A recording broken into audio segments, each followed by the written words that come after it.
Cheguei do nada, vim de não sei onde, abrindo com a voz o caminho. Mulher de coragem ao microfone, de sangue nômade, mistura de oprimido com opressor. Faca de dois gumes perambulando pelos campos do Senhor. Desafio, amar a todos como irmãos, no ringue do dia a dia, testemunhando a covardia, falsa valentia de quem lava a honra com a mentira da sociedade. Bom, saudação, companheiros. Meu nome é José Fernando, estou aqui com o professor Wanda. E nós vamos iniciar mais um episódio do RevoluCast, então, no qual o tema foi eleito através de uma votação, uma enquete, né, feita tanto na página do Escola com Partido no Facebook, como no Instagram, né? O resultado acabou ficando empatado, e aí a gente vai fazer um bem bolado mixando os dois temas, que é a participação política, né? A possibilidade de participação política, atuação e organização, e também a expectativa que a gente tem para o ano de 2019 com o governo Bolsonaro. Então, numa primeira parte aqui da pauta, a gente selecionou os temas a respeito da política, né? Inicialmente explicar o que é a política, como ela funciona, como a gente compreende, né? Não como ela funciona. Dar uma esboçada nas bases teóricas, no que é necessário a gente entender para poder fazer uma boa análise política, entender o cenário. E, por último, a gente vai elencar aí as organizações políticas existentes, falar um pouco sobre elas e ver como elas atuam para tentar encaixar e qual é a experiência que a gente tem com essas organizações também, que é importante, né? A gente saber o que elas oferecem, o que a gente pode ter dessas organizações, tanto partidos como movimentos, ONGs, tudo que elas oferecem em termos de atuação política e como que a gente pode se integrar a elas para poder esboçar nossa atuação, né? Evolui no atrito, encontro um caminho e convoco os amigos. Bom, eu acho que é interessante começar, então, numa caracterização mais ou menos sintética aqui do que seria política, né? Sim. Porque, para muita gente, no senso comum, a política, né, é o processo eleitoral. Aí eles identificam isso aí por meio de uma falsa dicotomia, né? Por exemplo, tem eleições, você tem a política, você tem a democracia. Não tem eleições, você tem uma ditadura, etc. e tal. A gente vê que a coisa não é desse jeito, não é cartesiana assim.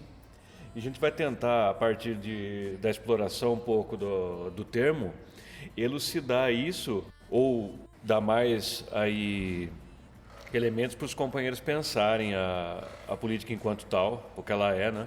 Nas minhas aulas de política na escola, quando eu lecionava, eu sempre caracterizava a política com meus alunos da forma como eu coloquei aí na pauta, que é uma atividade humana de se organizar, firmar acordos e estabelecer limites para o convívio em sociedade. É claro que outros animais também podem se organizar e tal, e ter esses acordos, mas assim, o ser humano leva isso a um patamar bastante sofisticado e é progressivo. Assim, você vê que existem formas de fazer política que vão avançando, vão se tornando cada vez mais elaboradas, e a gente tem hoje diversas maneiras de atuar. Assim como você estava falando, existem compreensões limitadas da política, que seria apertar os botões lá na urna e pronto, fiz. Então, se você não é filiado a um partido, se você não vota, você é um ser apolítico. Na verdade, isso está errado. Você é um ser político na medida em que você faz acordos, você negocia, você coloca os seus interesses em questão. Existem formas efetivas de fazer isso e formas não efetivas. Então, hoje a gente vai tentar se propor a mostrar como a gente considera uma forma mais efetiva de participação política, né? Sim. Antes disso, então, só para não fugir do nosso método, né?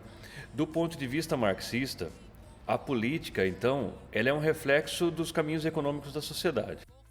Ela é por onde se dá o embate das classes, dos estamentos, enfim, dos setores sociais que estão em conflito aí para gerir determinada sociedade, né?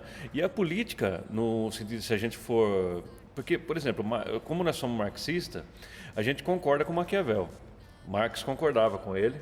Para quem não sabe, Nicolau Maquiavel era um teórico, né? Na verdade, ele era um funcionário do Estado, mas um teórico da política que depois fez uma revolução epistemológica, paradigmática no campo da polícia. Tirou a política perdão, não é polícia, é política. Tirou a política daquele campo palaciano, daquelas coisas conspiratórias, e colocou ela como ela é. Ele define, então, em termos gerais, que política é luta pelo poder. E a gente concorda com isso. A gente acha que toda atuação política é uma forma de você tentar ganhar o poder de uma determinada sociedade, de um determinado estado, etc. e tal. Alguns analistas, eu quero emendar, já que você falou isso no Maquiavel, eles têm um termo para quando existe uma crise de representatividade, uma crise política, que eles falam que existe um vácuo de poder. Então, que é uma forma de classificar o que seria uma falta de liderança política, né?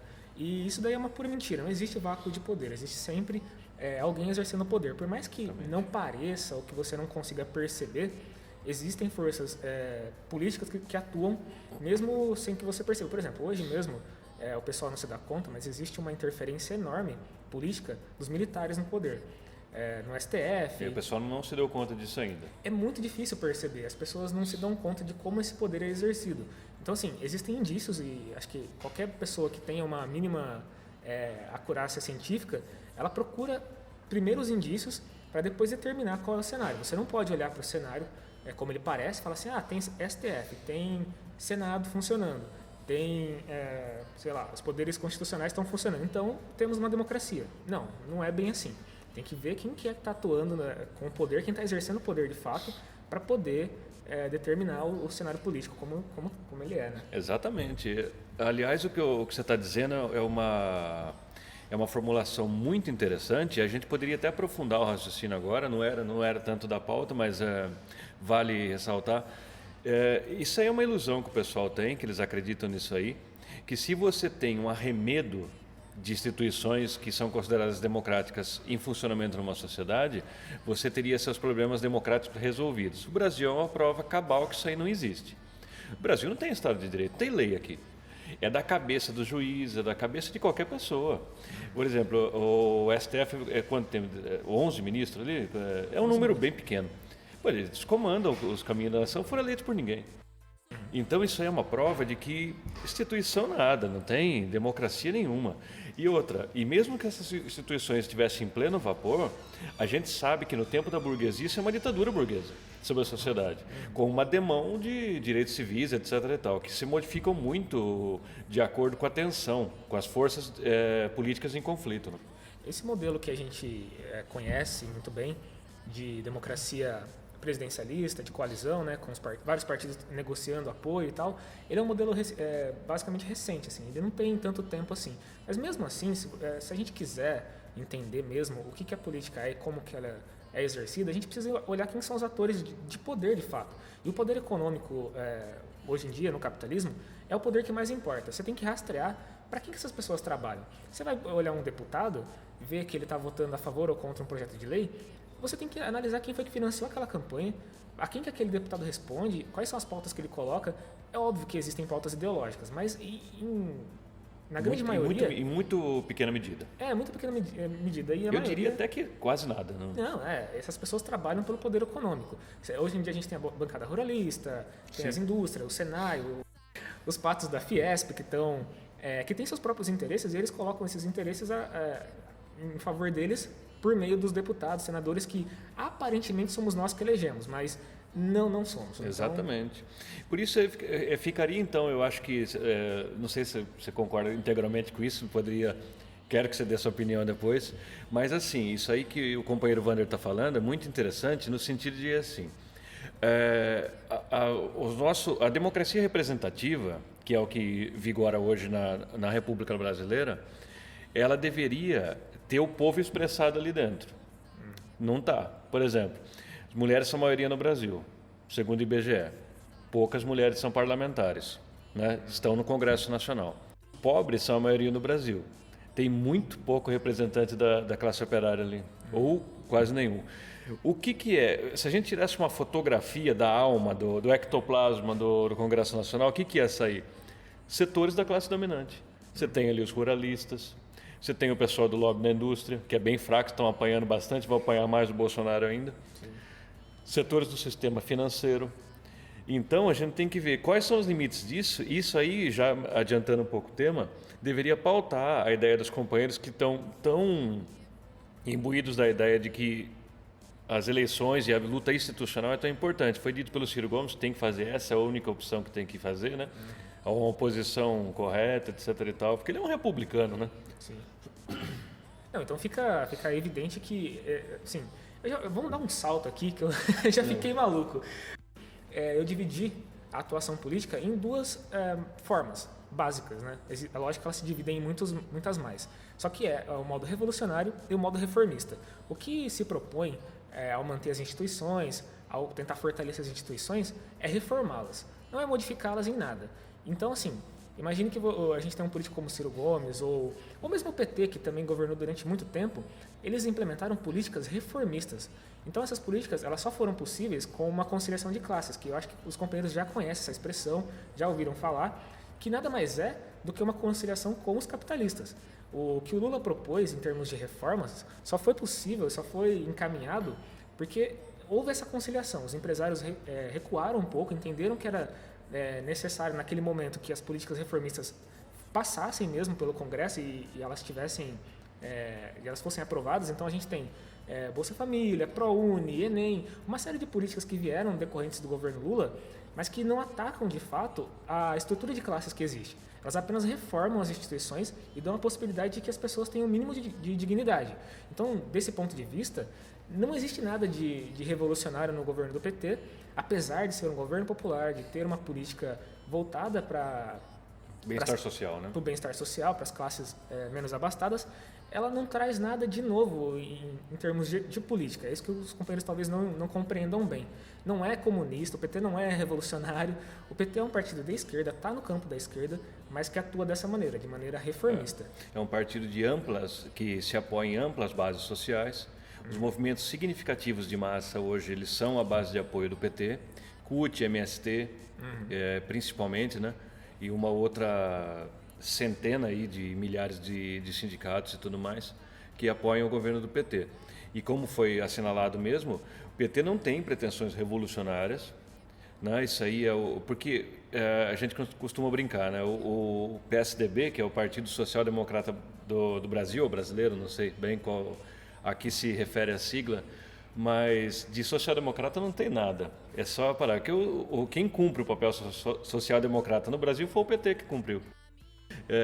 E assim, o presidencialismo de coalizão, que foi tão criticado, inclusive pelo PSOL, que diz que o PT fez acordos, que fez mesmo. E o Lula mesmo nunca escondeu isso aí. Uhum. Ele sempre deixou claro que a política do PT era essa, de conciliação.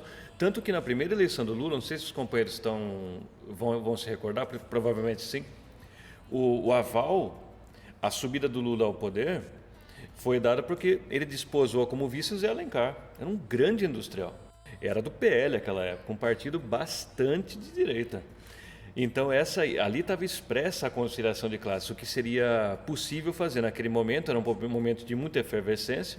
A burguesia achou por bem que usasse então a Frente Popular como um colchão ali para rebater a insatisfação popular que vinha depois de anos de desgraça do governo neoliberal do Fernando Henrique. E só uma nota, se o Bolsonaro fizer mesmo tudo que ele e o Paulo Guedes estão dizendo, o Fernando Henrique vai parecer comunista.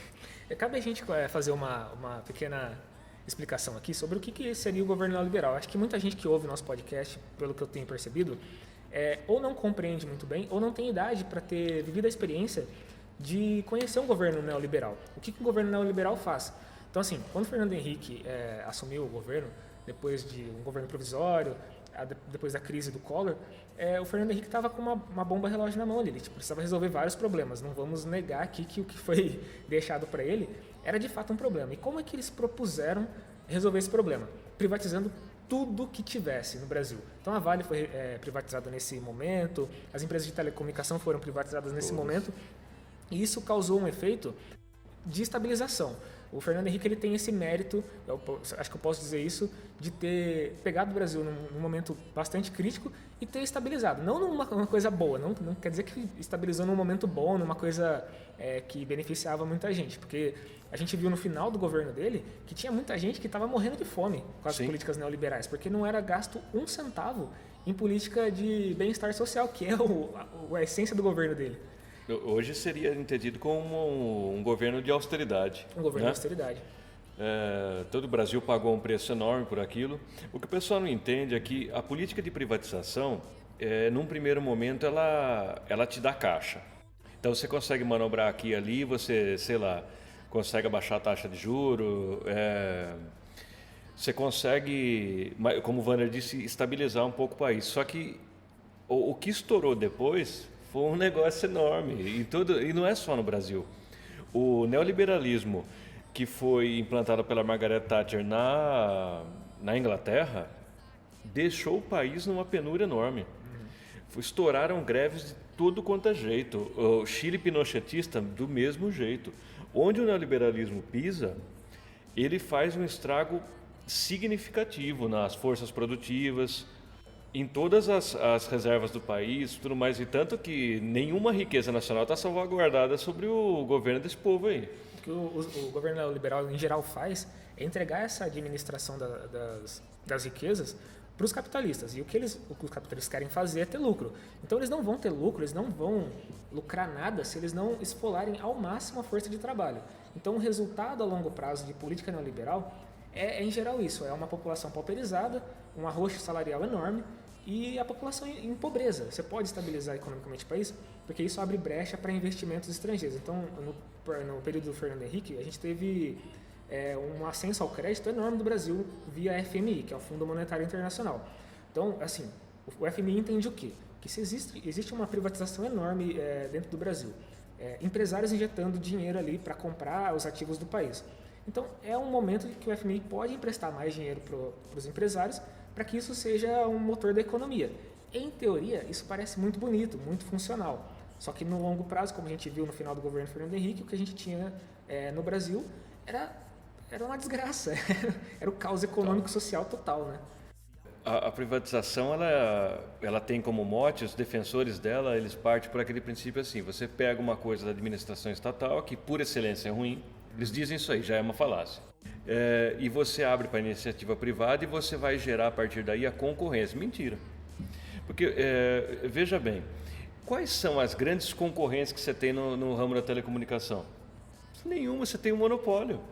Porque a NET comprou a Claro, que comprou não sei o que, é um monopólio total. Se for para ter um monopólio, que seja um monopólio estatal. Como assim? Não dá para a gente ter a ideia de que a privatização vai melhorar porque um administrador capitalista, um empreendedor aí vai pegar as rédeas dos negócios, porque assim, ele tem que tirar lucro para ele e para os investidores dele. O delírio do neoliberalismo, dos novos liberais que surgem aí, é de que vai existir uma sociedade em que todo mundo seja capaz de poder investir, lucrar e gerar riqueza no país através da livre iniciativa. Isso é muito bonito, isso nossa.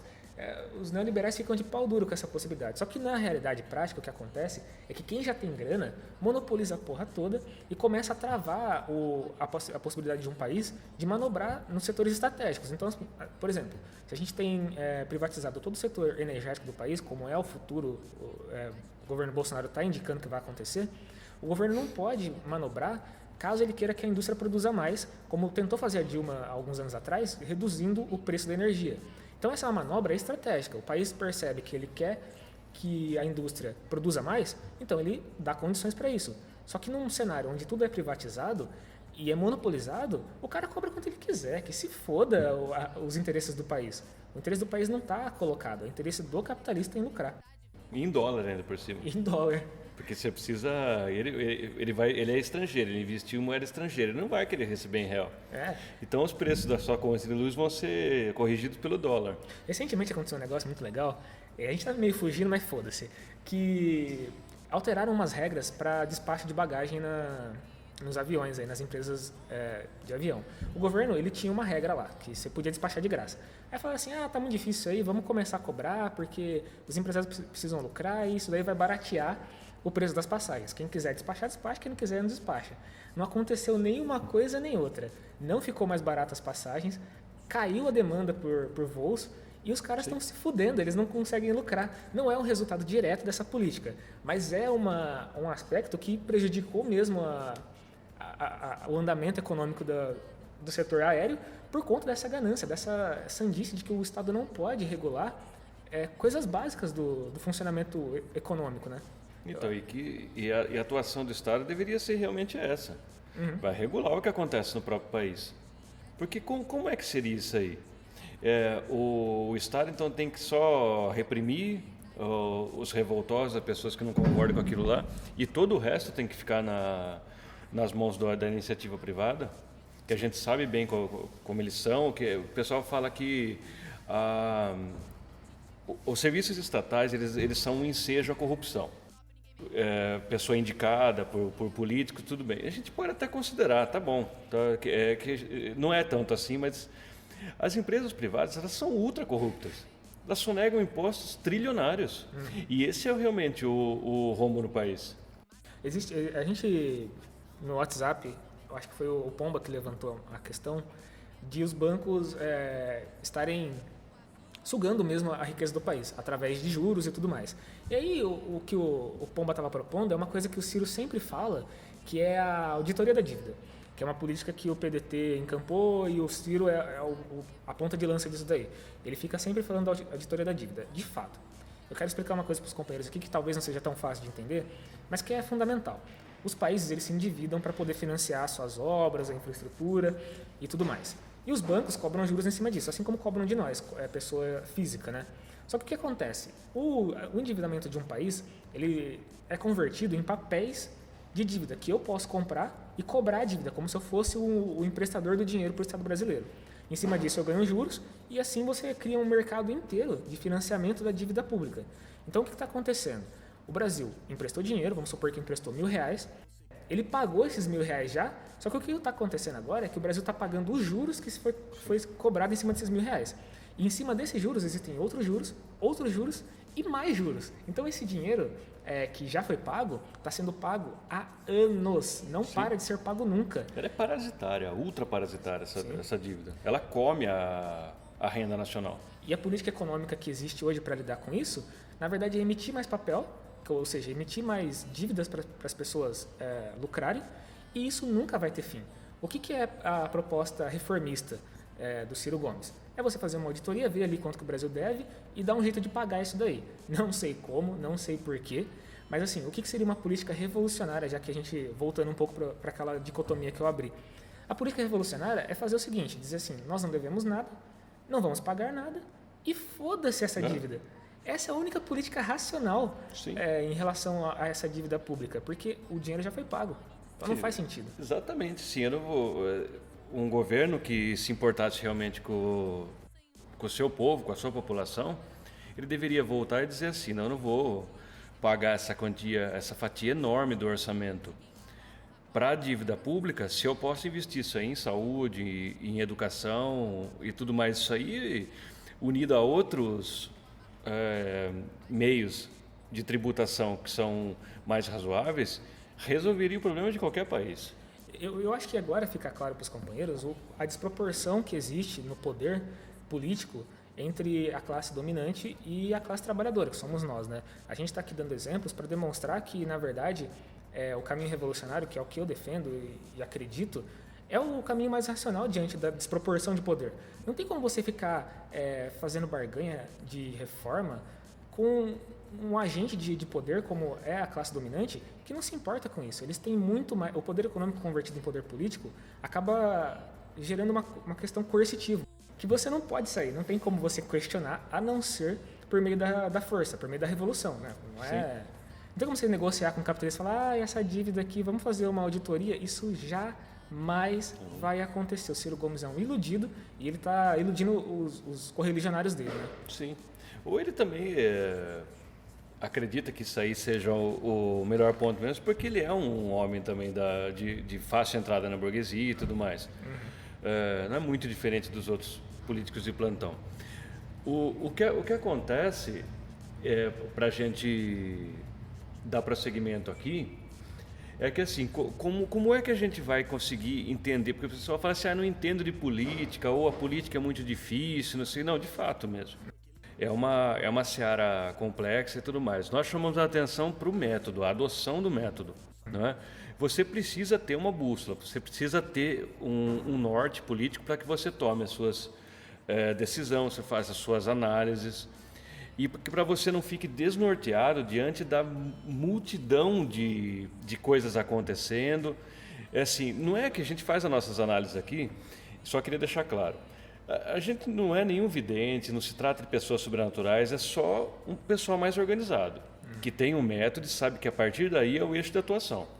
Em relação ao método que o Zé Fernando está falando, assim, o que a gente utiliza para analisar a sociedade é um método marxista. A gente observa que existem diferentes classes, essas classes estão em disputa, e é a partir disso que a gente observa os acontecimentos políticos. Então, se existe uma votação no Senado e na Câmara que vá beneficiar os capitalistas, a gente sabe que o que está acontecendo ali, na verdade, é o exercício do poder econômico atuando sobre o poder político. Então, as decisões são tomadas dessa maneira. Você observa a qual classe aquela decisão está servindo, e você tira a sua conclusão.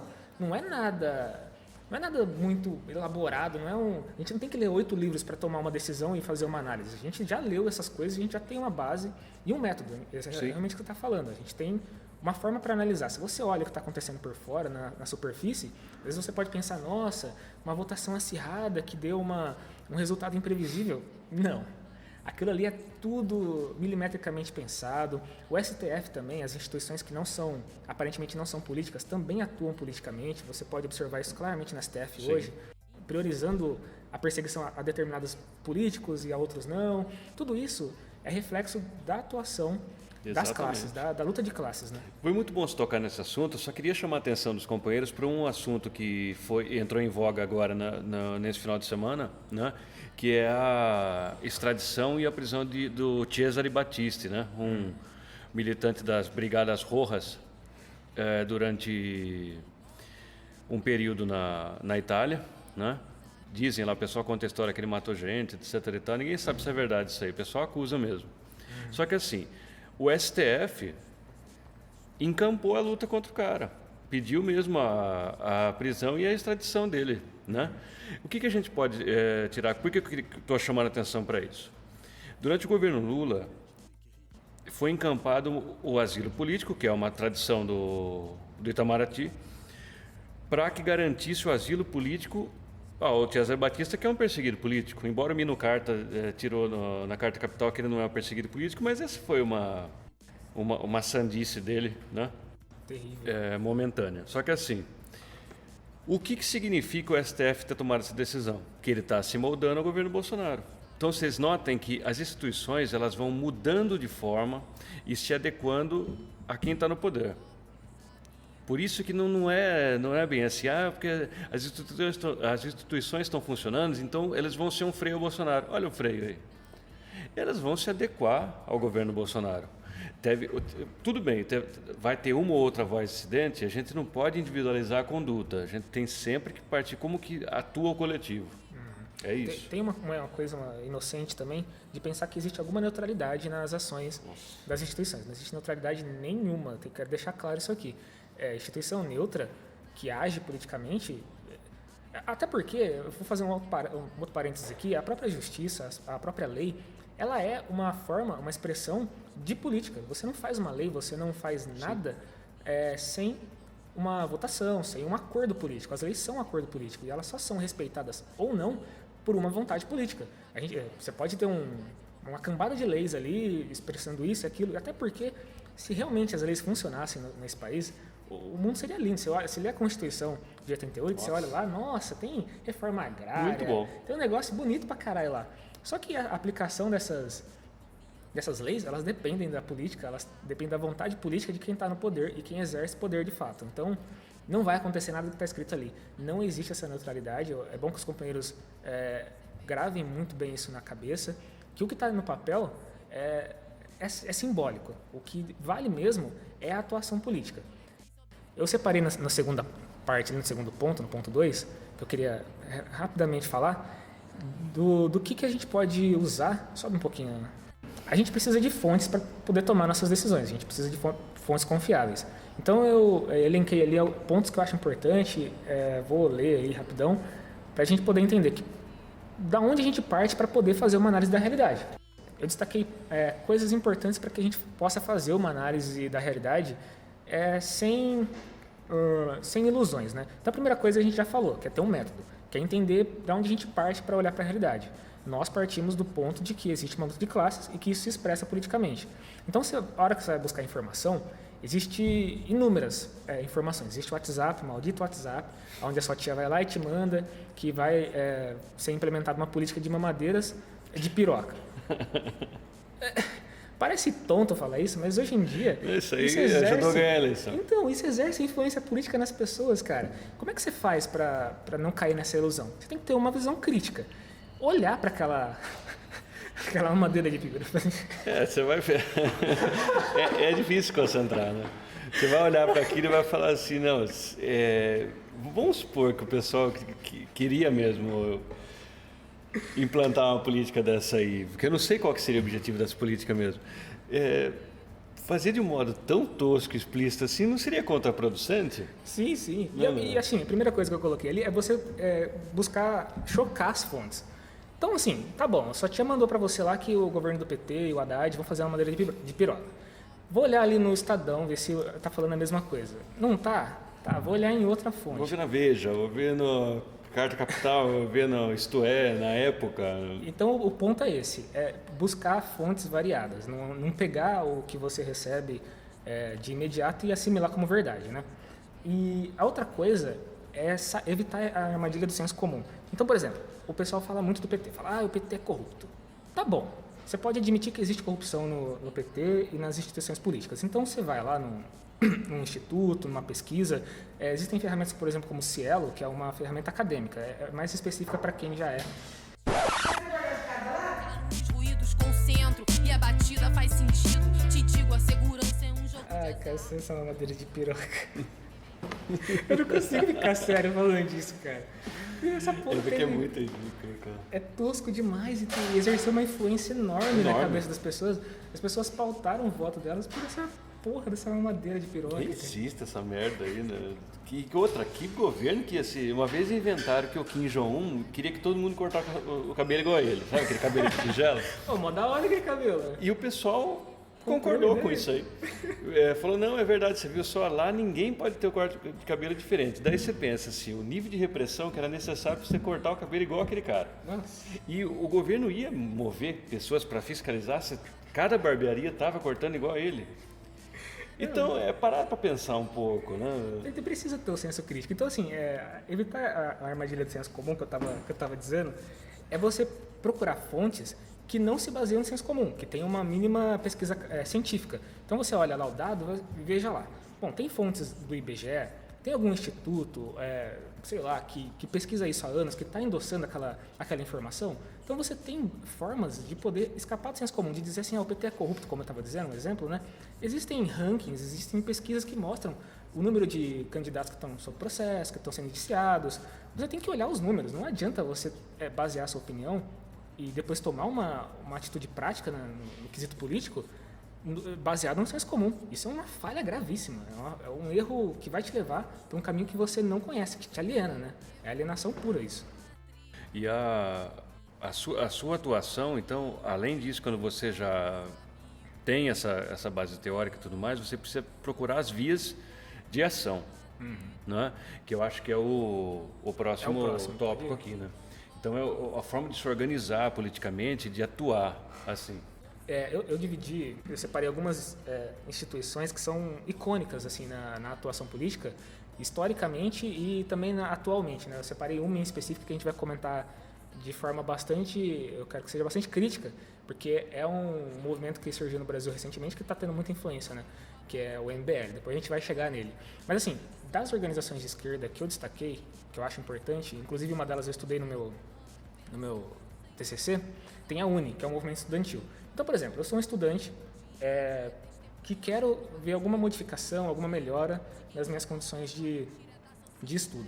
A UNE existe nacionalmente, ela tem diretórios e assim, ela atua em vários setores, tanto no universitário quanto nos secundaristas, organizando os grêmios estudantis. Quando eu era estudante, eu participei dos grêmios estudantis, não tive contato com a UNE, infelizmente, eu não sei se naquela época a UNE estava mais desaparecida do que hoje, mas eu não tive a oportunidade de conhecer ninguém da UNE quando eu estava no Grêmio. E o Grêmio é uma instituição, o Grêmio e a UNE, que ela é formal. Você abre um CNPJ, não é uma bagunça que você vai lá e fala, eu sou do Grêmio.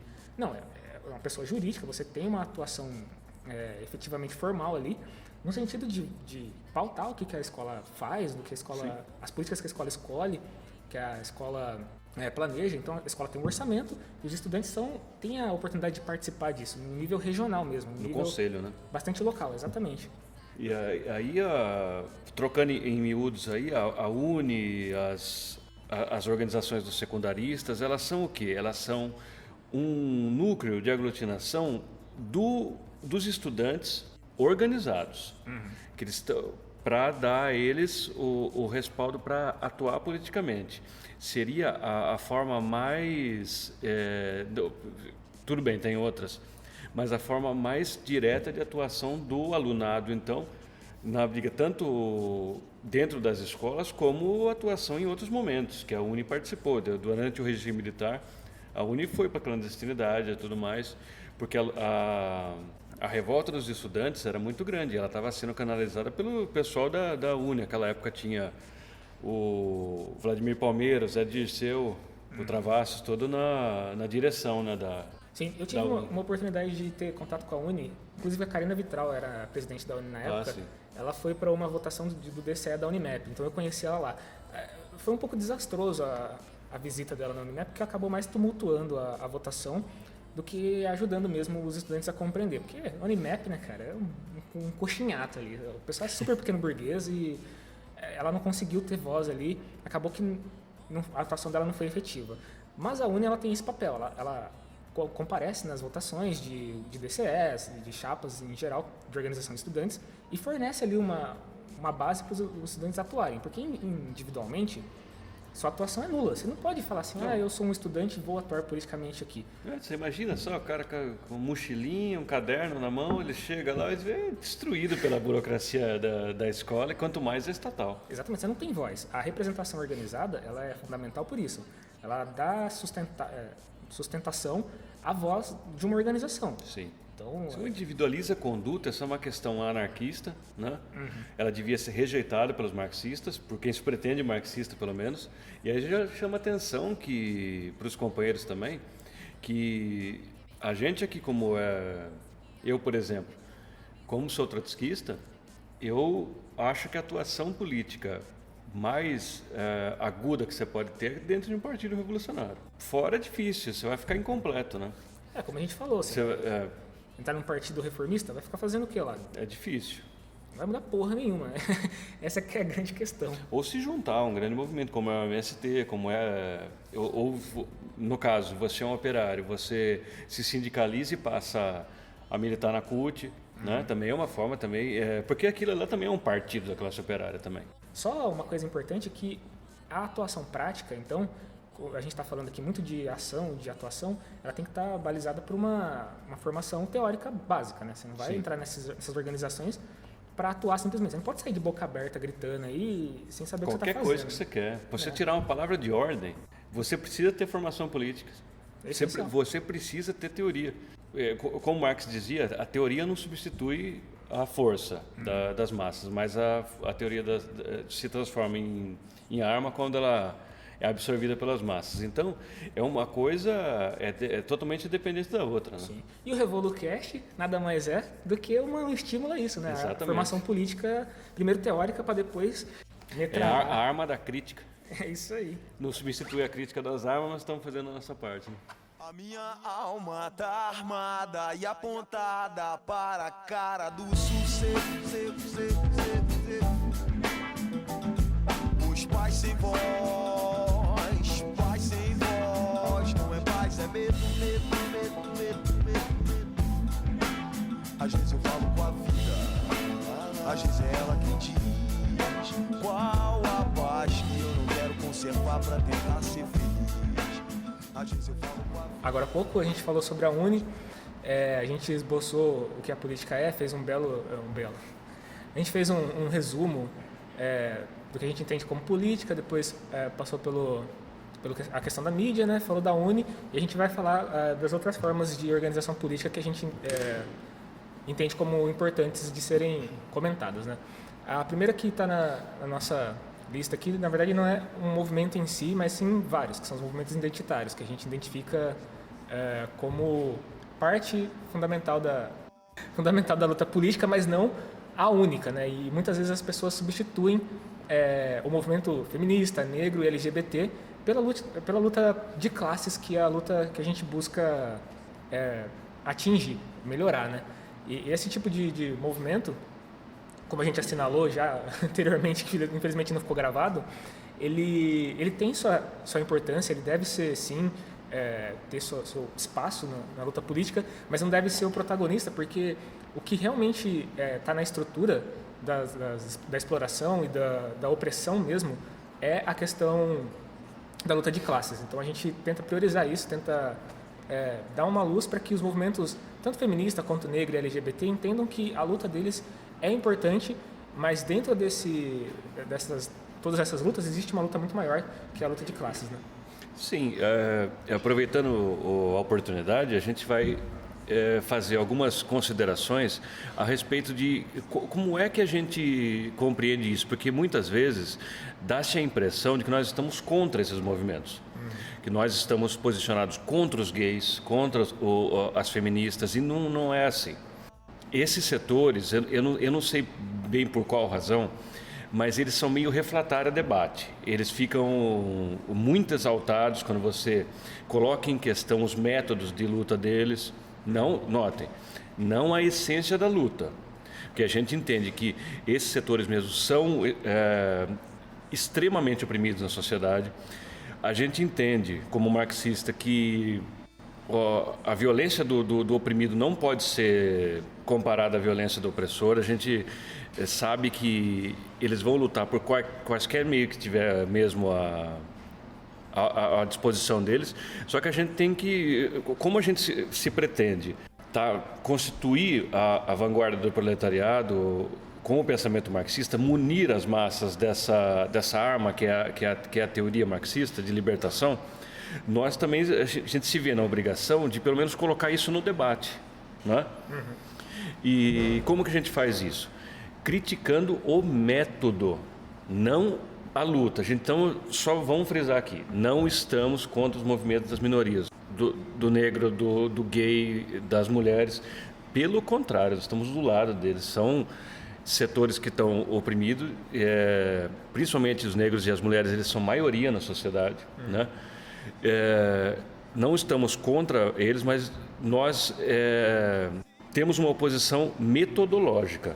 Eu observo muito nessas lutas a questão da representatividade. As pessoas consideram muito importante que exista a representação. Então, ter um negro numa novela, ter um LGBT num filme, ter uma... Isso é comemorado, né? Isso, ter uma mulher numa posição de vanguarda, mas uma posição de destaque, de poder. Isso é importante, eu considero como uma coisa importante, mas o simbolismo em si, o campo simbólico, ele é limitado. Se você tem...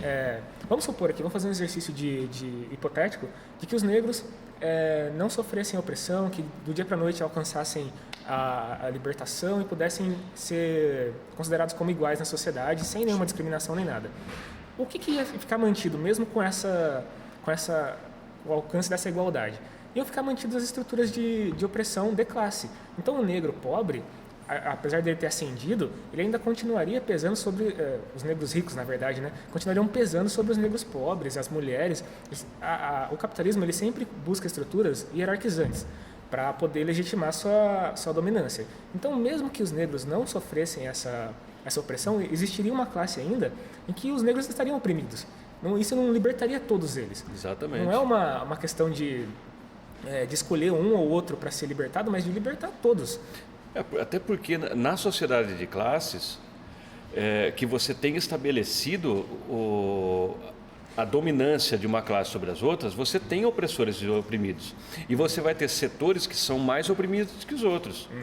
E por esse ponto de vista, você não vai libertar determinado setor da sociedade porque você integrou ele ao sistema. De jeito nenhum, você manteve intacta a estrutura opressora do sistema. E é isso que o pessoal tem que entender. Não, e esse é o ponto principal. Eu até dei um exemplo anteriormente, que quero reforçar. Do juiz, né? Do juiz, das pessoas de destaque, que ascendem a uma posição de poder, mas que estão a serviço de uma estrutura de opressão. Por exemplo, tem o Joaquim Barbosa, que é um caso bastante marcante. O cara estava no STF julgando o Partido dos Trabalhadores em claro prejuízo à classe trabalhadora ali. Ele não estava ajudando nenhum negro, ele não estava fazendo nenhum papel importante. Pelo contrário. Muito pelo contrário, ele estava exaltando uma classe que é predominantemente branca, que é a classe dominante, e que é predominantemente racista. Os caras querem manter o poder, a estrutura como ela está, porque isso os beneficia. Ter o Joaquim Barbosa à frente do processo do Mensalão não foi nenhum avanço para os negros, não representa nada de importante. No campo simbólico até pode inspirar alguém, pode ser alguma coisa positiva no campo simbólico, mas isso é muito limitado, isso não alcança a raiz do problema, né? Não teve uma coisa muito interessante há um tempo atrás, o Fórum de Davos, que é quase que uma discussão de como os países imperialistas vão esfolar os outros. Não é uma coisa assim, se reúne lá os economistas dessas nações aí, que são aves de rapina, na verdade, né? Um setor muito pequeno burguês, eu não sei se foi a mídia ninja ou se foi aquele quebrando o tabu, que são extremamente pequeno burgueses nas suas apreciações, nas suas análises, né? Acho que todos os companheiros conhecem, porque são páginas de grande divulgação no Facebook, pelo menos. E eles tiraram falaram assim, vai ter mulher no fórum, sim. Aí era todas as mulheres que iam participar do fórum da... Tá, e aí? Aproveitando o timing disso aí, tem um cartunista muito bom, um xadrez que eu gosto muito, é o Vitor Teixeira, e ele fez foi rechaçado, foi destruído lá pelo pessoal, mas assim, olha o raciocínio dele. Depois a gente pode até colocar quando a gente for disponibilizar o podcast, pode colocar a charge dele também ali para o pessoal ver. Dá para fazer. Ele colocou assim, vai ter mulher na Gestapo, sim. Aí tá lá, os nazistas, lá, não sei o quê. Então, ele está perguntando, a arte dele foi provocação. Até quando isso aí o nazismo seria o quê? Mais inclusivo? Como é que é? As mulheres iam matar o judeu, daí tá tudo bem? O que é isso? Isso não faz o menor sentido. Não. Outro aspecto das lutas identitárias que é bastante problemático é a questão do punitivismo. Isso está na raiz do método também. Por quê? Eu citei, e eu gostaria de reforçar, agora que a gente está gravando de fato, que o que aconteceu no caso do ônibus, do ejaculador do ônibus, esse ano acho que aconteceu, né? O que acontecia ali? O cara era um doente mental, um pervertido, que ele precisava de tratamento médico, psicológico, psiquiátrico urgente, e quando ele cometeu aqueles atos escabrosos de molestar as mulheres no ônibus... De fato é absurdo. É absurdo. Surgiu uma corrente dentro do movimentos feministas para pedir que aquela atitude fosse punida com mais severidade. Esse punitivismo, essa sanha pelo punitivismo, ele tem um problema fundamental, que é você tentar munir o Estado, munir os poderes dominantes de mais poder ainda, para punir pessoas que, na sua grande maioria, cometem esses atos ou por doença, que é o caso do ejaculador do ônibus, ou por ignorância, por fatores que são externos à punição. A punição ela existe para isolar um indivíduo da sociedade, um indivíduo perigoso. Nesse caso aí, ele realmente precisava ser isolado e tratado. Só que não com uma cadeia, não com uma prisão. Não na cadeia do Brasil. Na cadeia do Brasil, que é uma masmorra. É um inferno, aquilo é um inferno. É uma câmara de tortura. Esse tipo de punição, esse tipo de pedido, ele tem vários problemas, mas o principal é esse, é você tentar resolver o problema por uma via que é claramente ineficiente, né? Aliás, do ponto de vista jurídico, constitucional, eu nem sei se poderia deixar a gente presa no Brasil. Essa cadeia não existe na Constituição. Você pega o Código Penal, a LEP, né, que é a Lei de Execução Penal, essa cadeia que tem no Brasil não existe. Uhum. Ela é um negócio tirado de um pesadelo.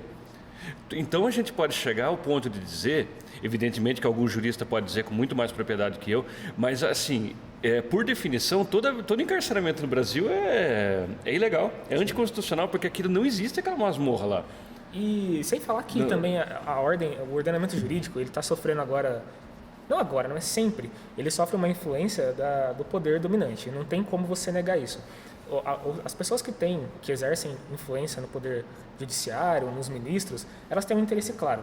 Então, o punitivismo como raiz, ele está atendendo a esse desejo, que é isolar indivíduos que possam oferecer algum risco à classe dominante dessa classe dominante. Então, você pode ir para bairros como Higienópolis, por exemplo, em São Paulo, e ver que ali é um paraíso na Terra. Só que você anda 12 quilômetros, você vai para Paraisópolis, aquilo ali é um inferno. Tem policial dando tiro nas pessoas ali porque eles não fazem a mesma coisa em Higienópolis. Não faz sentido a esquerda querer que o Estado, que os representantes do Estado exerçam poder sobre a classe oprimida. Isso é uma loucura. É você seguir uma política profundamente reacionária. Isso aí tem que ser dito. O pessoal não diz, porque o pessoal tem muito medo da opinião pública. A gente tem que deixar claro que a gente não tem medo do que o pessoal pensa. A gente não é nenhuma criança, a gente está aberto a ouvir as críticas, mas a gente não tem medo de firmar a posição. E a gente acha que o posicionamento dessas esquerdas aí que querem mais punição é reacionário e é bastante direitista. Eles teriam que pensar. E profundamente antirrevolucionário. Porque como que você pode desejar o cárcere brasileiro para um louco desse aí? O cara era um doente mental. O que ele fez é horroroso mesmo. Só que assim, uma pessoa em sã consciência vai fazer isso aí, ele está doente.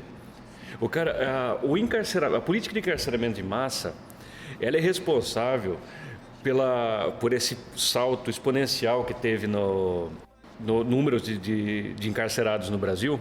Nós estamos aí na, acho que, 5ª posição. Sei lá, os Estados Unidos, lógico que ganha de todo mundo, né? Que lá é o país da liberdade, tem 2 milhões de pessoas presas, mas é o país da liberdade. E aqui a gente está chegando nessa... A gente vai construir mais presídios, tudo bem, agora sob Bolsonaro, chega lá. O cara está com 1 grama de maconha, ele vai preso como traficante, isso aí que eles querem. Então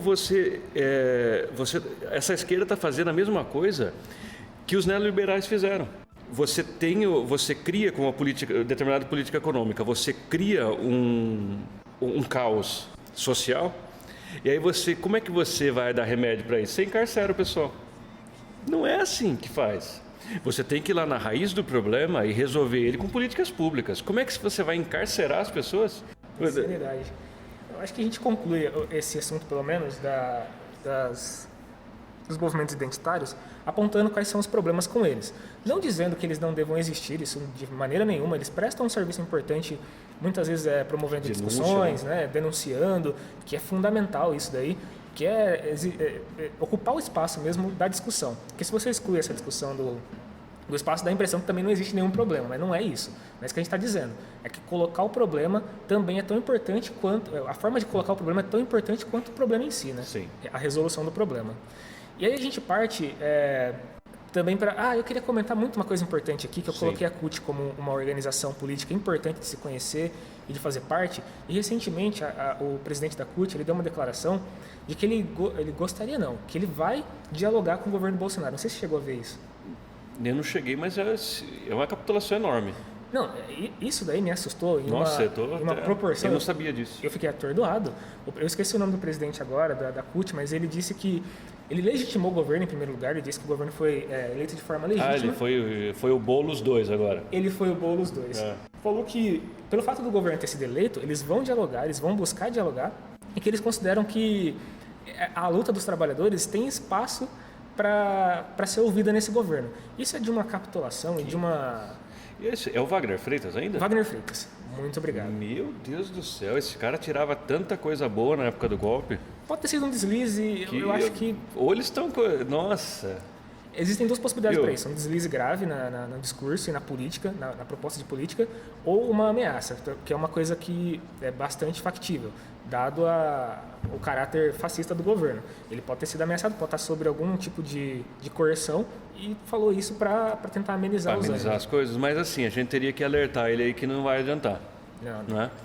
Porque a gente que tem uma certa experiência nisso aí, a gente está analisando a política já tem algum tempo, e a gente sabe que não... Se ele vai ficar adulando lá, ele vai para a cadeia do mesmo jeito.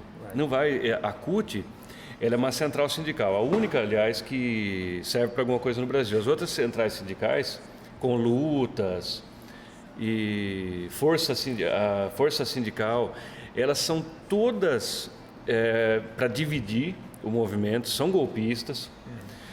Se não é golpista, ela causa uma divisão Porque assim, para que serve uma central sindical? Para fazer a greve geral. Para unir as É para unir os sindicatos. Sim. Então, por que você não faz sentido você ter várias centrais?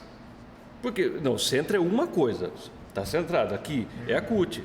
Então, porque assim, grande parte dessas, a Conlutas, por exemplo, né, que é do revolucionário PSTU, eles dizem que saíram da CUT, que a CUT é corrupta. Como assim?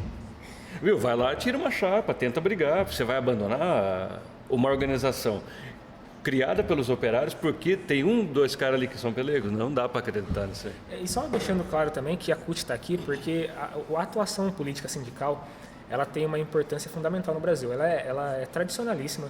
Assim, existiram muitos movimentos sindicais e existiu um período em que eles foram proibidos porque eles exercem uma força que é de organizar a luta política, claro que de forma bastante segmentada, né? Porque tem o sindicato de todas as profissões, cada uma busca da sua maneira de se organizar, mas no final das contas, o que eles buscam é reivindicar os seus próprios direitos. Muitas conquistas que a gente tem hoje, ela é advinda dessa luta sindical. Os companheiros que se organizaram, que buscaram pedir por direitos, inspiraram outros que fizeram a mesma coisa. Então, é um processo político que é fundamental. Então, para quem ainda tem dúvidas sobre, devo me filiar a um sindicato, não tenha dúvidas. Sim. Você deve fazer isso o mais rápido possível. A gente não fez ainda que o nosso sindicato é uma merda, né, cara? E deve apoiar o sindicato. E se você identifica o que é muito fácil e é muito comum mesmo, que existe uma diretoria capituladora, uma coisa, você deve formar uma chapa, jogar a luta dentro do sindicato, montar uma série de pautas que você deseja ver contemplada, então, mas não deixar, não abandonar simplesmente porque tem umas pessoas lá que estão tomando um rumo que você não considera correto, né? Bom, resta claro então para todos os companheiros que existem muitas maneiras de se organizar. A gente falou aqui da CUT, dos sindicatos e tudo mais. E assim, tem uma outra também que é fundamental e importante, talvez a mais conhecida de todas, que é a organização em torno de partidos. Eu, pelo menos, nunca me filiei a nenhum partido, mas eu já flertei com vários. Inclusive, eu tenho uma confissão a fazer que eu já flertei com partidos que hoje eu considero que não atendem à minha luta. Por exemplo, o PSOL. Na época da faculdade, o PSOL tem uma atuação muito grande nas faculdades e eu vi que eles representavam ali interesses que me contemplavam. Eu falei, eles estão lutando as lutas identitárias. Isso de certa forma, me seduziu. Fez sentido, né? Fez sentido naquele momento. Conversei muito com a galera do PSOL da Unimap, a gente debateu muito. Eu estava prestes a me filiar no PSOL quando eu estava fazendo a faculdade. Eu acabei mudando de ideia, mas, assim, a filiação partidária ela é importante porque os partidos eles promovem nas suas plenárias discussões importantes sobre o cenário político.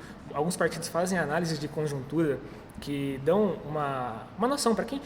Que não é todo mundo também que vai parar para ler todos os jornais, sim, fazer todas as análises. Então, se você tem um partido que faça isso por você, é a oportunidade que você tem de poder entender melhor o cenário político. Exatamente. E tomar suas próprias decisões e fazer suas análises a partir do partido, né? A partir do partido. É que o partido político ele é um reflexo da organização política de setores sociais. Por isso que há partidos de várias matizes. Quando o pessoal fala que tem muito partido no Brasil, tem que fazer isso, fazer aquilo, a gente diz não. Se o cara quiser legalizar ali 100 partidos, vai legalizar 100 partidos. Isso aí é democracia. E se há um setor social que ele acha que ele deve se unir num partido XYZ, ele vai fazer. Ele tem o direito, a sociedade tem o direito de se organizar. Não cabe aos legisladores, aos juízes, de escolher como, quando e por que um setor social pode se organizar em torno de hipóteses que ele entende correta. Isso é muito importante, desculpa te interromper, porque no Brasil existe uma iniciativa política na tentativa de criar a cláusula de barreira que, em tese, proibiria a criação de novos partidos e limitaria o exercício de certos partidos pequenos dentro do legislativo. Isso é uma coisa que vem sendo flertada há muito tempo, baseada na experiência norte-americana, que é bipartidária, né? Eles fazem essa... É que muita gente sabe que não é, né? Então, na a verdade... gente chega lá, né? Na verdade não é, existem várias correntes dentro desse bipartidarismo, mas no Brasil não existe essa cláusula de barreira, apesar da direita, amar essa ideia de ter 2 partidos e poder centralizar o lobby ali naqueles partidos, concentrar poder em tese, né? Mas isso daí como você já falou, é um absurdo, não cabe essa atitude. Tem que deixar fazer quantos partidos existirem, cada um com a sua determinação e análise política própria. Ainda nos partidos, vamos continuar nos partidos, né? A gente vai citar, por exemplo, você tem que ver que dentro de um partido você não vai poder dar muito assim, minha opinião, não sei o quê. Ali você tem uma... Isso não é ruim. Calma, deixa eu concluir isso, não é ruim. Há de se seguir uma disciplina programática. Alguns partidos são mais ideológicos e outros a filiação é uma mera formalidade. O cara tem lá, o cara é filiado, mas não é nada, não participa da vida partidária e tudo mais. O próprio partido faz essa sinergia. Depende, tem partidos muito pequenos e muito aguerridos e tem gigantes que são fisiológicos, como o PMDB, né? O PMDB é um exemplo clássico disso, porque o pessoal talvez não conheça a estrutura de um partido, mas o partido ele delibera as suas decisões e recomenda não, ele determina para os filiados. Então, se o partido, como o PMDB, por exemplo, diz que vai votar certa lei de uma determinada forma, todo mundo daquele partido que está eleito, né, como deputado, estadual, federal, vai votar daquela mesma maneira. Por exemplo, a determinação do PSL é a favor da escola sem partido. Todo mundo que é do PSL, um direitista alucinado, vai votar a mesma coisa. Mesmo que o cara não concorde com aquilo, a opinião individual dele não conta diante da opinião ou da resolução geral do partido. Existem partidos que têm resoluções mais ou menos ideológicas, mas, assim, na sua grande maioria, os partidos grandes são fisiológicos. Eles votam de acordo com a pressão econômica que está sendo exercida sobre eles, né? Não tem uma determinação específica. O expoente disso é o MDB. Ele teve em todos os governos como se fosse... Agora diz que perdeu um pouco a força, duvido. E vai continuar. O Bolsonaro já se aproximou do pessoal, inclusive fazendo algumas mesuras ao Temer, né? Assim, não é que você não pode ter ideias, só que assim, se você não quer deixar um partido e a sua ideia é compartilhada com mais outros companheiros, vocês formam então uma fração. Se esse partido suporta frações, então vocês vão ser uma voz dissidente dentro do partido, ainda nos conformes do quadro partidário, só que vocês vão tentar dar uma outra orientação programática para o partido. É o que acontece muito no PT e o pessoal não entende isso aí. Por exemplo, agora que está em jogo o que a gente vê? Dentro do PT, sem precisar ser filiado, você enxerga que o PT está num momento... A polarização política do país está refletida dentro do PT. Pessoas dentro do PT, uma parcela importante, que é a parcela lulista, e a gente poderia colocar agora, com o companheiro Lula preso, a gente poderia colocar o expoente disso é a Gleisi Hoffmann, não é? E uma ala bastante direitista que quer submeter o PT ao que a direita quiser fazer. Né? O Fernando Haddad tirou uma frase muito emblemática sobre isso, né? Que é assim, ele vai tirar o nome do PT do SPC. Então a gente pode imaginar, quer comentar essa frase do professor? A gente é completamente contra essa política que o Haddad, que a direita do PT tenta... Jacques Wagner, que essa galera tenta dar prosseguimento, porque ela está totalmente aliada com a direita tradicional no Brasil. Então, essa coisa de tirar o PT do SPC, essa coisa de limpar o nome do PT...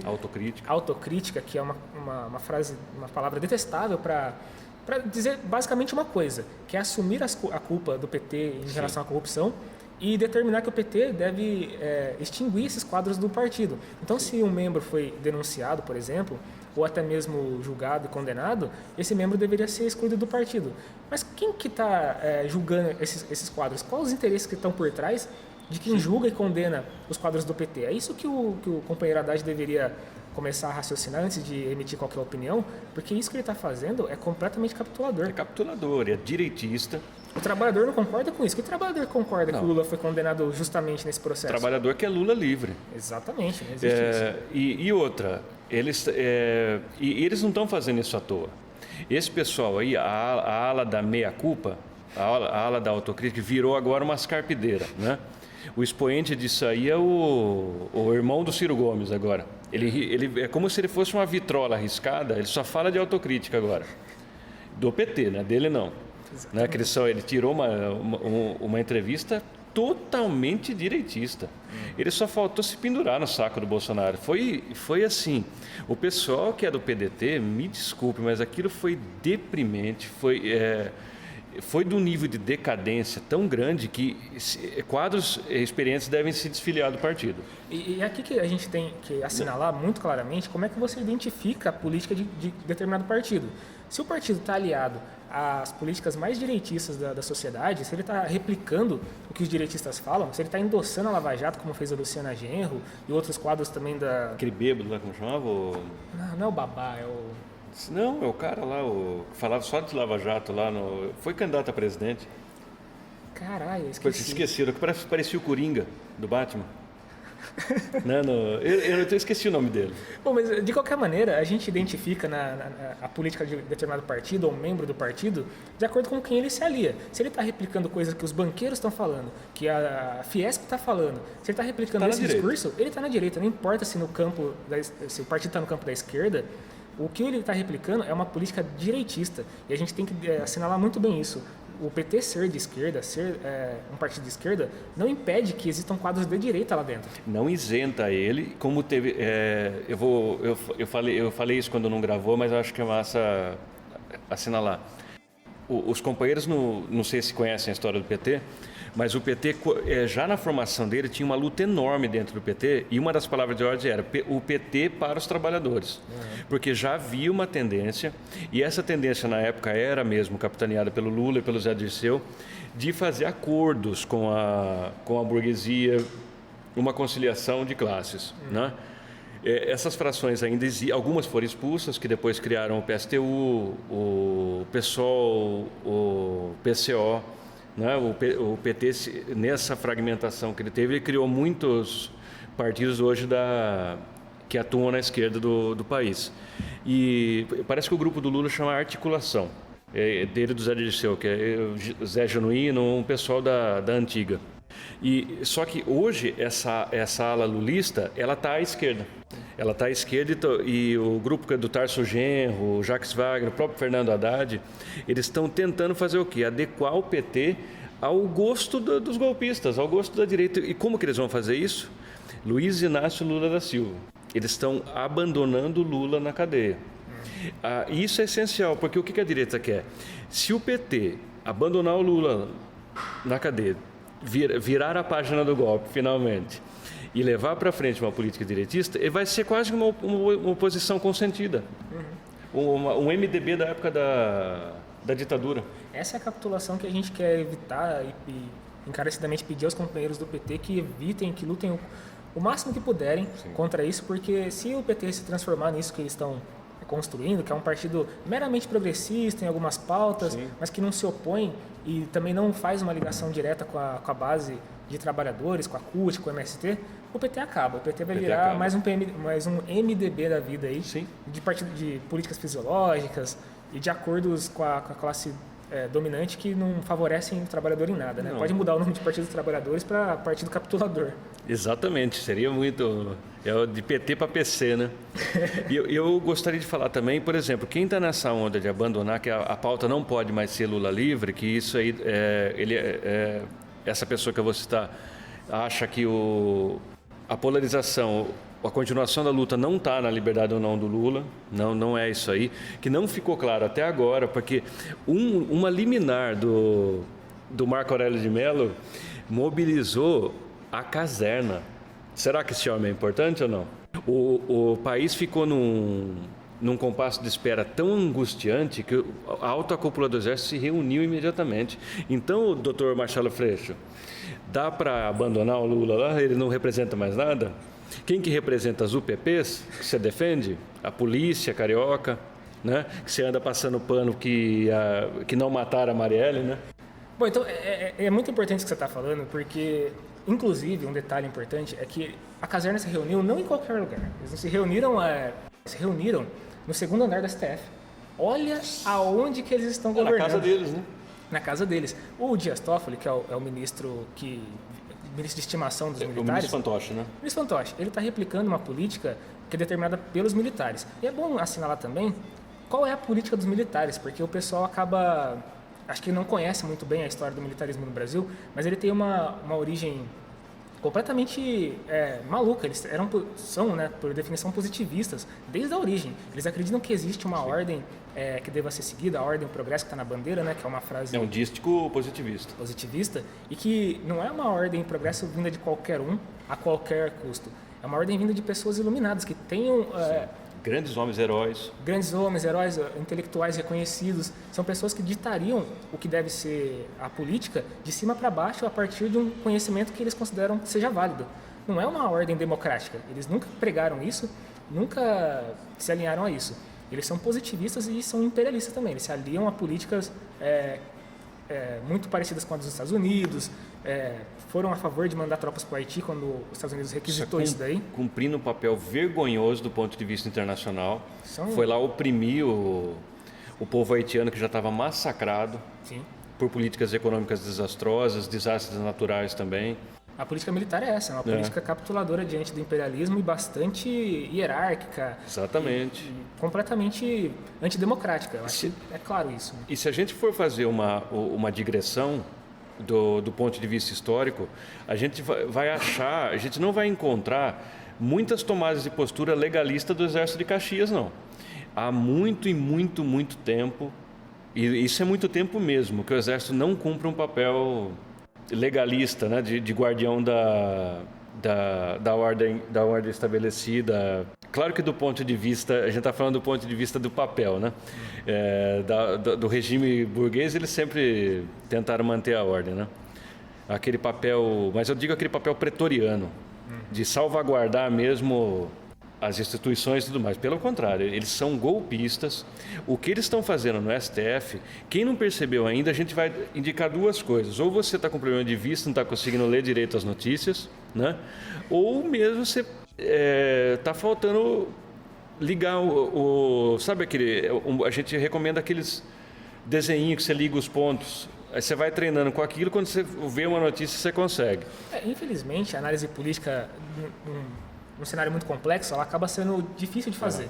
E aí as pessoas acabam se dando conta das coisas quando elas já estão acontecendo. Mesmo no golpe militar de 64, muita gente não percebeu o que estava acontecendo até o dia em que os militares foram para a rua, de fato deram o golpe e declararam como vaga a cadeira do presidente. Então, assim, é importante que os companheiros estejam atentos a isso que o Zé Fernando acabou de falar, de ligar os pontos. Que política é essa que está sendo dada, sendo feita pelo Toffoli e pelo STF, e como que ela se difere da que já foi feita, por exemplo? Na questão do Batiste, já foi julgado essa questão. Ótimo lembrança. E o mesmo ministro que disse que era uma questão de soberania nacional, o ministro disse que o Batiste tinha que ficar no Brasil exilado, porque era um caso de soberania nacional. E em seguida, agora, 7 anos depois, diante da questão militar, da ameaça fascista, ele deu outro entendimento para a mesma resolução e disse que o Batista tinha que ser preso mesmo porque ele era um terrorista. Que porra de política é essa que ele está executando? Que decisão judicial é essa? Que segurança é essa? Não faz sentido. Não faz nenhum sentido. Eu estou com uma matéria que é aberta no computador do Estadão, de 27 de novembro de 18, quando mudou o presidente do STF, porque é o Dias Toffoli só de direito, né? De fato, antes era o Fernando Azevedo Silva, foi passado então para o fascista, colocou ele no Ministério da Defesa, né? Aí fala assim, ponto, acabou, né, a tutela militar. O general Ajax Porto Pinheiro foi colocado como assessor especial de Toffoli. Assim, eu acho que isso aí não precisa explicar, né? O que faz um assessor quem especial? Caçou, assim, vou fazer uma pergunta, um quiz, rapidinho assim. Quem caçou a liminar de Marco Aurélio de Mello? A. Dias Toffoli. B. Ajax Porto Pinheiro. Aí quem acertar, né? Foi o general que caçou. Sim. Acho que ele chegou e falou pro cara, falou assim, olha, você sabe bem o que tem que fazer, não sabe? Pronto, foi lá. Afinal de contas, o que faz um assessor especial do ministro da STF? Qual que seria a função desse assessor? Eu não sei, sinceramente, eu não sei o que está no regimento. Exatamente, deve ser um cargo, é um cargo que existe e tudo mais, mas assim, Dane-se se existe o cargo, se pode ter um assessor, se deve ter um assessor, é um general.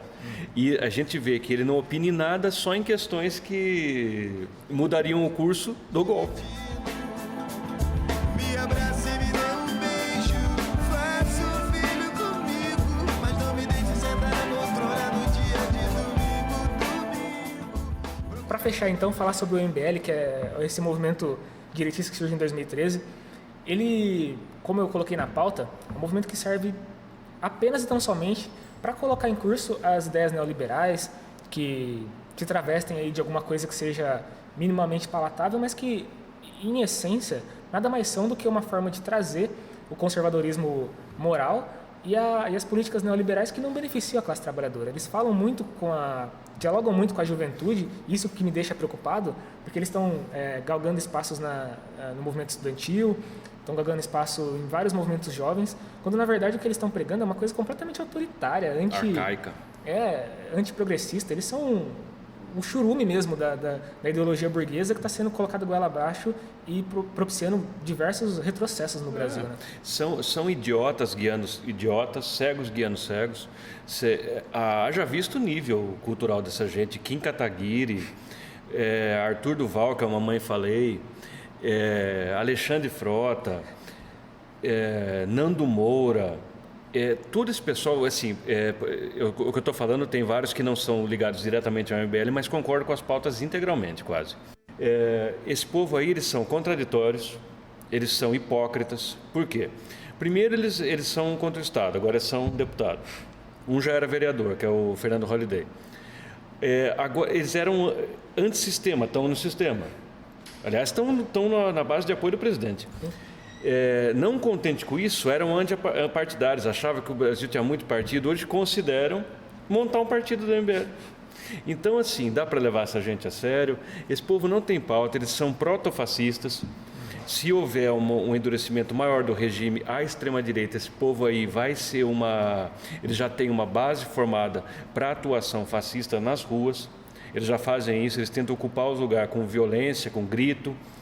E fica a nossa advertência e nosso chamamento para os companheiros que estejam organizados de alguma forma, seja na luta da terra, seja nos grêmios estudantis, nos DCEs e nos centros acadêmicos das faculdades. Não tem diálogo. Essa gente tem que ser posta para correr. Né? Galinha tem que voar, não é assim que fizeram a revoada das galinhas verdes lá no... Então a gente tem que pegar com os companheiros anarquistas, comunistas daquela época, a lição para como tratar essa gente de hoje. O PCO já vem alertando isso há um tempo. Executando essa política, inclusive. Executando essa política. E a gente acha que isso aí...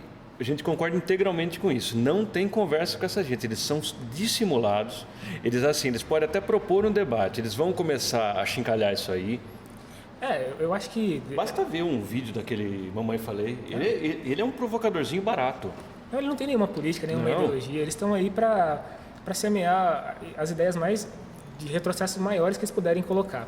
E assim, só deixando a última recomendação para os companheiros que estiverem organizados, que forem ameaçados ou uma tentativa de intimidação em relação a esses caras, porque eles são capazes disso, eles fizeram isso nas ocupações secundaristas em 2017, eles tentaram... Eles fizeram aqui em Americana. Em Americana, né? Eles tentaram intimidar essas pessoas. Diante desse fato, diante de uma circunstância dessa, só existe uma via de diálogo possível com essas pessoas, que é o punho fechado. Sim. Você fecha bem o punho e dialoga com eles a partir disso. Sim. Aí quando ele estiver no chão, a conversa está encerrada. Do contrário, não existe conversa com eles. Não tem que falar nada para esses caras. Eles têm que ser postos para fora. Para correr. Eles não vão ocupar os espaços. Exatamente. Não vão. Da maneira mais assintosa possível. Não é dialogar. O cara fala, vamos fazer um debate aqui porque minhas ideias reacionárias são melhores que as suas. Como é que você vai debater com um cara desse? Não existe isso. Então, eu acho que assim a gente consegue concluir esse assunto das formas políticas que a gente entende como válidas, que a gente analisa, e deixar a recomendação aos companheiros que se organizem. Esse momento político exige isso, exige que vocês produzam conteúdo, repliquem conteúdo, que se sindicalizem, entrem nos partidos, o que for. Não fujam da luta agora. Exatamente. Parece que está tudo acabado, que o Bolsonaro ganhou, acabou, vou dormir. Não é assim que funciona. O governo é fraco. Exatamente. Ele não tem a maioria. A gente já falou isso exaustivamente, mas nunca é muito lembrar. Dá pra gente forjar um novo rumo para esse país aqui, que não merece essa canga que eles estão querendo colocar aí. Nós não vamos abaixar a cabeça e ele não vai ter um governo fácil, ele não vai colocar essas medidas de enriquecimento dessa minoria ridícula que ele gosta aí, à custa do suor e a revelia dos sonhos de todos os membros da classe operária. Bom, então fica assim então, pessoal, até a próxima semana. Muito obrigado por quem ouviu e curtiu. E é isso aí, valeu. É pela paz que eu não quero seguir, é pela paz que eu não quero seguir, admitir.